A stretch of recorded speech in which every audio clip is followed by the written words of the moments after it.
3।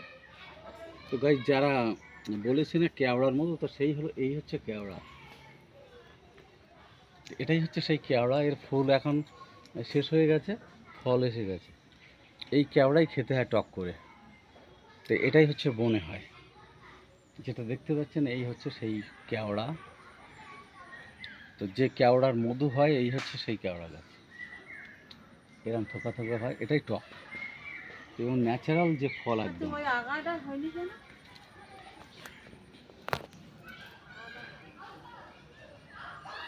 না সেই এখানে তো বড় না হলো তো কি করবো?